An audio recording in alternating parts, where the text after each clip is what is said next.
I don't know if you guys got any of the northern lights from the solar storms. Just like one. Did you get it? Yeah, all over the place, man. Mm-hmm. Well, we knew about it. We knew they were coming because there's two different types of radiation that comes from those storms when they have these big coronal mass ejections.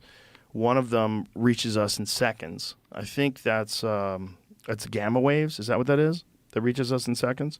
And then the second one takes days to get us, and that's the one that can take out your cell phone towers and fuck up communications and shut down the grid. And if it gets big enough, we're really doomed. Wow. Yeah, we have a very, very vulnerable system, and we're essentially living in a house with a glass ceiling, hoping that it doesn't hail. That don't help me sleep good at night. Right? If you park your car outside, if most of the time your car's fine. Most of the time it doesn't hail.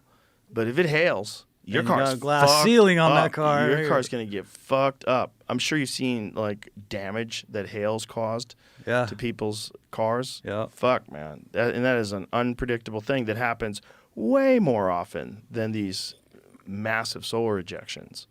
But if they get big enough, we're fucked. If they get big enough, we are back in the caveman days, kids. I mean, we still have books, and we'll be reading them by candlelight, but all refrigeration's gone. You're going to have biodiesel generators. You're going to have to Start making rethink beef about jerky energy. again. Oh, yeah. You're going to need beef jerky. You're going to need water purification tablets. Yeah. You're going to need someone who can figure out how to make those water purification tablets without electricity. Someone to test the water on before you drink it. I think there was one big historical mass ejection that was documented within the last couple hundred years that they say if it happened today, we would be really fucked. That this same thing, if it happened today. The Carrington event is what it's called. The When- most intense geomagnetic storm in recorded history. When was that one? September Can you 1st put it and up? 2nd of 1859. And so the Carrington event, most intense geomagnetic storm recorded history, peaking from 1 to 2 September 1859 during solar cycle 10, created strong auroral displays that were reported globally and caused sparking and even fires in multiple telegraph stations. Whoa. Yeah, so like what the fuck would that do today? So it just blows up everything that has electricity in it. Yeah, it just cooks everything. Dude, what Yeah. if everybody's car just blew up? Everybody's fucking house just blew Oh, up. yeah, Your it probably TV would. blows Probably up. cook your fucking computer in your car. September 1st, as Carrington was sketching on sunspots, he was blinded by a sudden flash of light. Carrington described it as a white light flare, according to a NASA spaceflight.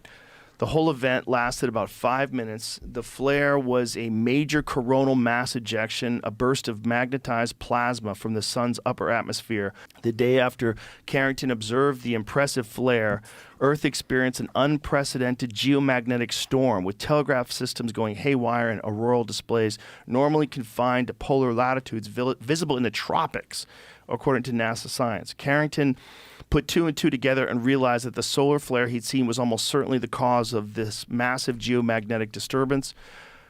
This was a connection that had never previously been made, according to NASA spaceflight. The solar storm of 1859 is now known as the Carrington event in his honor. Google what would happen if the Carrington event happened today. Let's find out what Your happens fucking there. cell phone just blows up. Yeah. Oh, probably. It probably cooks everything. Yeah. But that's what's really scary is that all of our cars are controlled by computers. Unless you have an old car that has a carburetor, you're fucked. Unless you have an old ass, 1988 Toyota truck, you're in a bad spot. Right there. What would happen with a Carrington event today? People ask. First one. Click on that. As such, Hudson suggested that a solar flare on the level of Carrington event might not pose as big a threat to humankind as some fear. Still, a Carrington event pointed at Earth today would have substantial impacts, mainly on human activities in space. Also, it wouldn't kill our grid? No, probably not. I think they're just fucking guessing. Yeah, they don't want to freak people out, Yeah. dude. I don't know. Because if it's never happened, how do you know what would happen? Also, that one, the Carrington event, we don't really totally know how big it was. Right, because they didn't have the instruments to measure Right. it back then. And what if there's one that's double that? I mean, if that can happen, something bigger can happen. Yeah. I mean, it's not. I mean, we've only been around a short amount of time. The fucking sun's been around for billions of years.